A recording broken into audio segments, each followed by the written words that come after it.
I have the incredible founder and CEO of Charge Enterprises, Andrew Fox. Welcome to the Playbook. Thank you. How are you? I am amazing. I'm so excited to talk about the pioneering of EV infrastructure, the pioneering of charging. It's changing so quickly.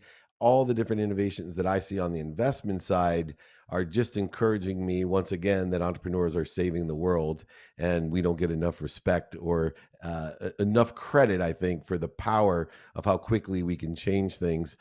Starting there, for you, you've been in this journey a while.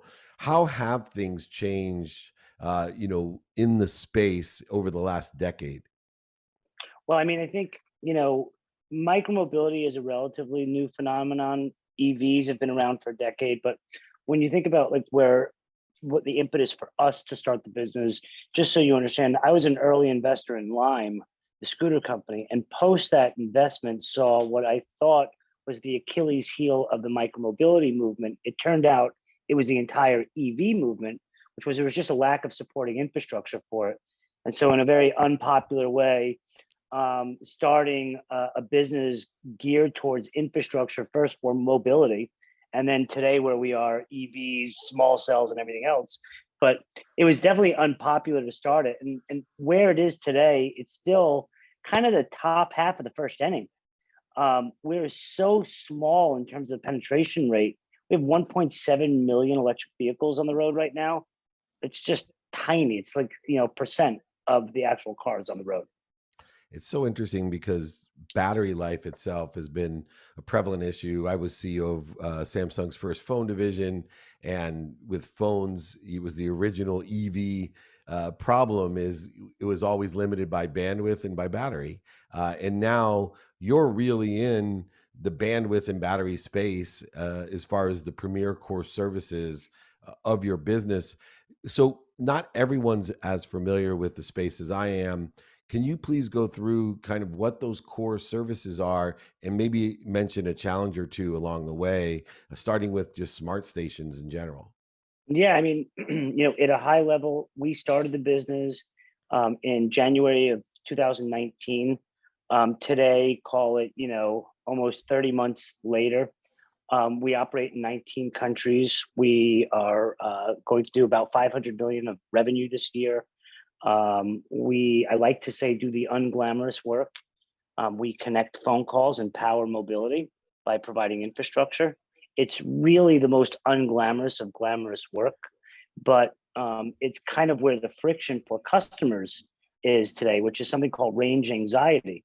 When you purchase an electric vehicle, like the anxiety of how far is my battery going to take me? And so my thesis on this is that you need kind of guys like us thinking through, well, and I'm slightly self-deprecating here, but it's true, which is we weren't smart enough to come up with Tesla or Rivian or one of those, or even smart enough to come up with what ChargePoint did. But we understand that at scale, permitting and securing the real estate and maintaining these charging systems is as valuable as what the automotive guys do and what the charging manufacturers do. So we're smack dab there in the middle. And so the biggest challenge for us and why we've kind of pivoted outside of just micromobility and electric vehicles is because we're still so early in this EV industrial revolution. And, I like to be in businesses that, as certain as I am, the sun's coming up tomorrow, there's a place for us. And EV is still evolving. And beyond evolving too, you are aligned with what I think is one of the best business lessons is, you want to be in the picks and shovels or the picks and axes business.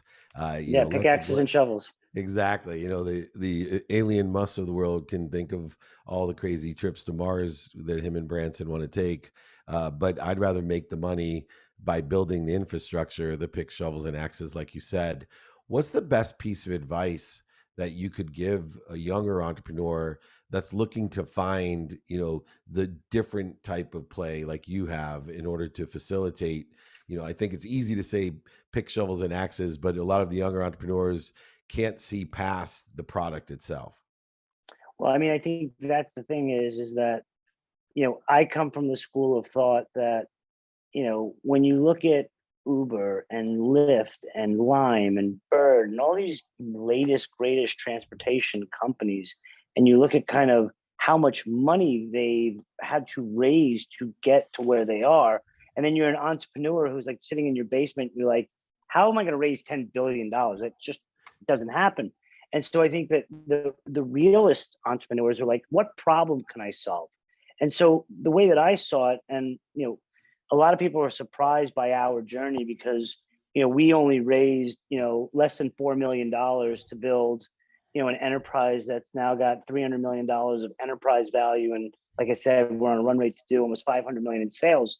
But the best advice I would give to an entrepreneur is don't think that investors are what's going to make or break your business. It turns out that that's the least important. The number one thing is market timing. The number one thing is to time whatever you're doing market-wise right. And the number two thing is the team that you surround yourself with. Then your business model, then your product, and then your funding.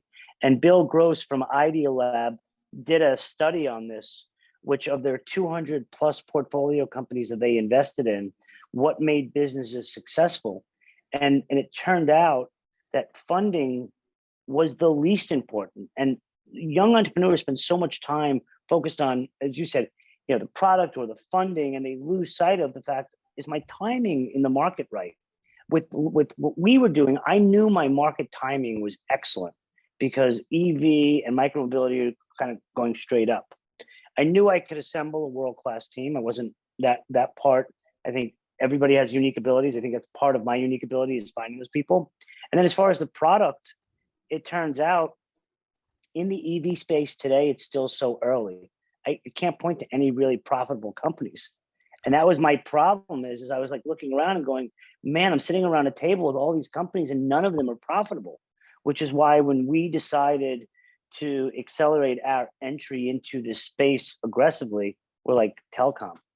Boy, telecom's there and it's strong. And all the bandwidth that's needed to power all the Internet of Things and the autonomous vehicles of the world. Like I used the analogy before, as certain as I am, the sun's coming up tomorrow. I know that the cell phone industry, the telecom industry, is going to be a very, very strong player. And if EV takes a little longer, that's okay, because the way I think about it is, hey, I'm a little diversified. And the analogy that I would use for a young entrepreneur is, COVID's been like a bit of a black swan event. But instead of in this nuclear winter, the stock market's melting down, they melted up. So there are a lot of people right now flush with a lot of money. So if you're an entrepreneur with a good idea right now, it's like, man, make sure the timing of whatever you're putting into the marketplace is great. Then go out and recruit someone like yourself, David, someone who's done it before, to align yourself with. And that's what we did. The secret to my success is I'm not afraid to ask for help.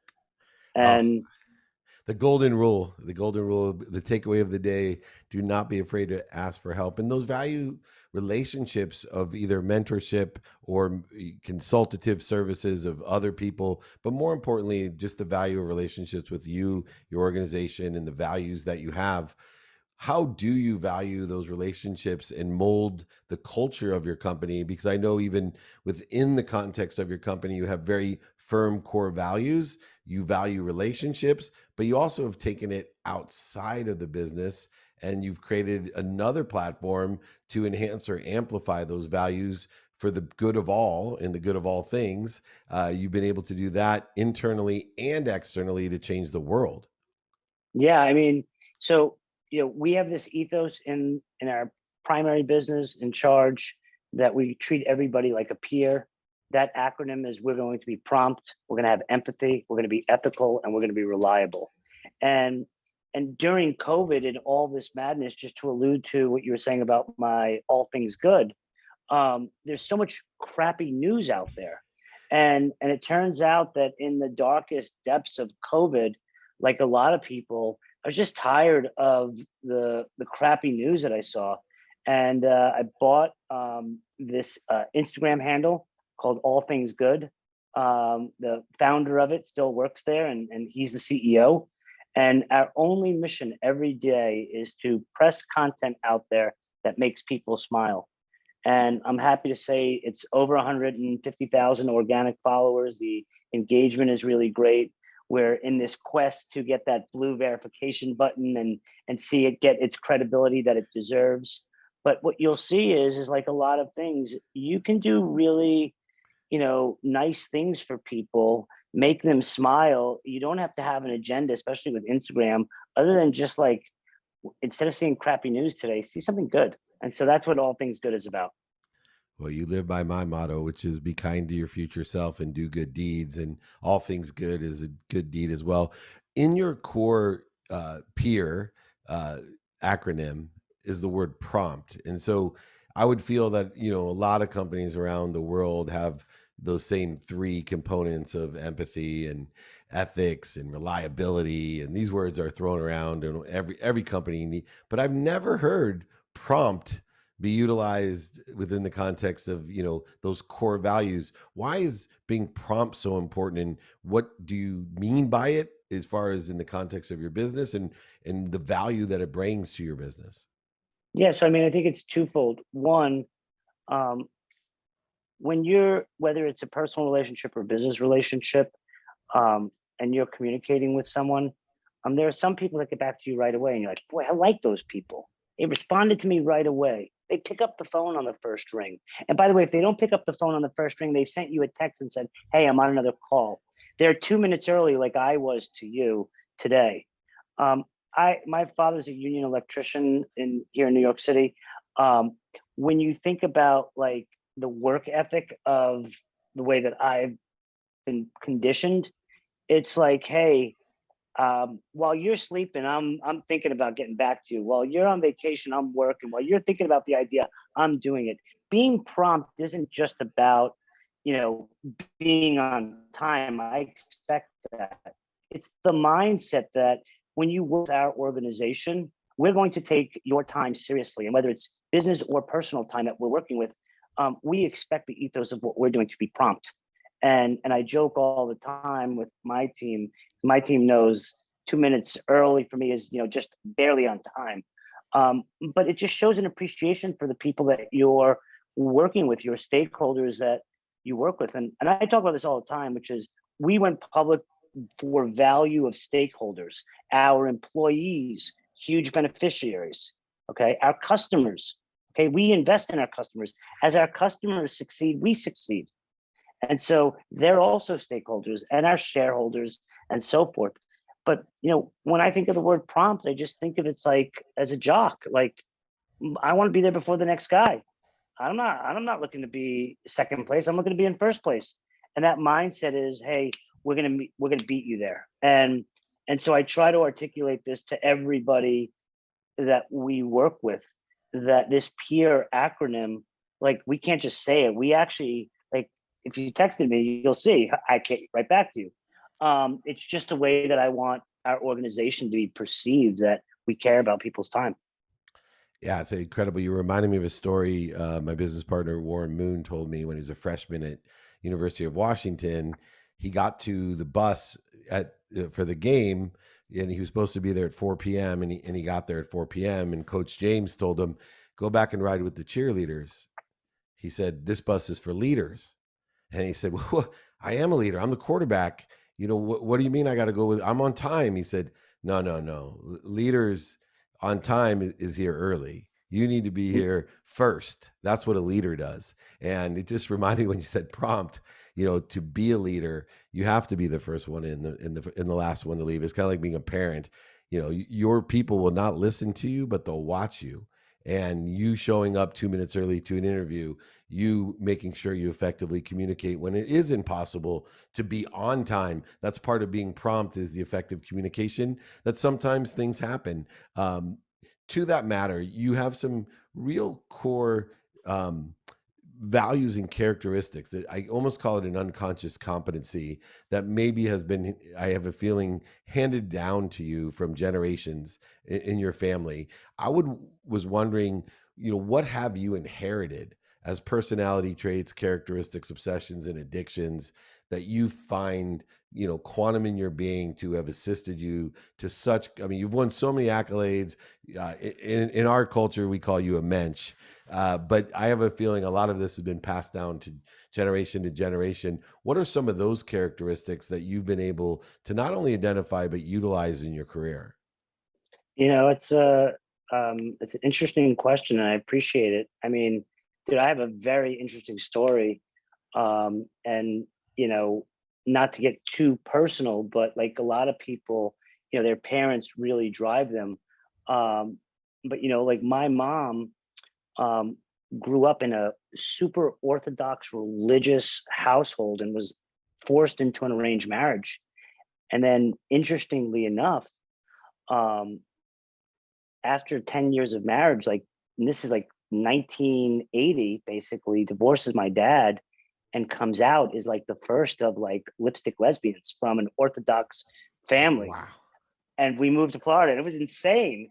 And so I was raised in this like, be free, do things you love, surround yourself with people that just love you for who you are. And so I grew up, you know, very, very humble in terms of the economic ladder because my mom chose to just live free. And that, I mean, I think for any entrepreneur, do something you love. Life is super short. Never let somebody make you conform whatever it is. And I think at the end of the day, if you don't surround yourself with people that truly want to see you succeed, then find new friends because no reason being around people who want to pull you down. Wow. You have now just completely encouraged me to make sure I buy the rights to your story. Because that was not an anticipated answer. I I know. love But it. I want to be truthful. I want to be truthful. I mean, hey, listen, life is too fragile to be any other way. And I think people sugarcoat things all the time. The reality is as an entrepreneur, it's fucking lonely, super lonely in the corner office when you're trying to innovate stuff.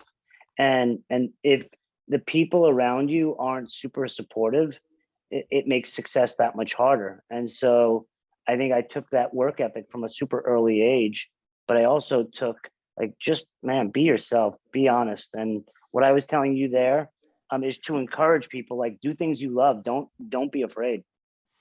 I know we're in the first half of the first inning when it comes to charge enterprises in the EV space.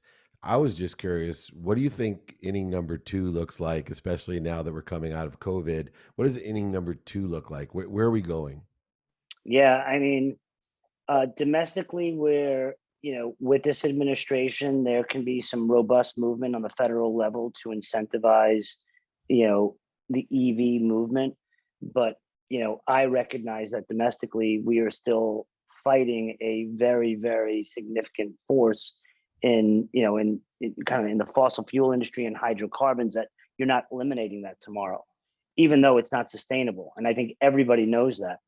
But I think that right now, because in the US, this administration is being proactive, if there is ever going to get this EV revolution jump started, it's going to be right now. And so for me, I'm uniquely positioned as I see it to create high quality jobs for people. So we are not in a race to the bottom to create low quality jobs. The jobs that we create are local in nature, and so they need to be done by specialized people. And so I'm super excited about the amount of jobs that we're going to create.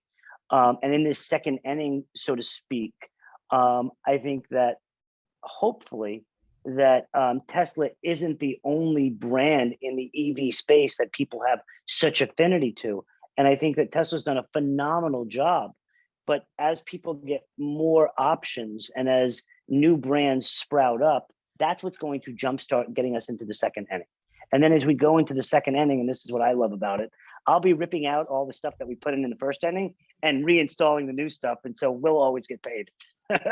That's the pick shovels and axes business that Andrew Fox is. Correct. And thank goodness I've tried a couple of the Volkswagen and the Porsches coming out. So there'll be some other brands, I think, with affinity for people who enjoy not just driving, but truly performance vehicles as well. So, Andrew Fox, founder and CEO of Charge Enterprises, even more importantly to me, at All Things Good. And you have proven that you are on a quest, on a mission, pursuing your potential so that all of us can have all things good. Thank you for your positive influence and impact that you're having. This is David Meltzer with Entrepreneurs, the Playbook.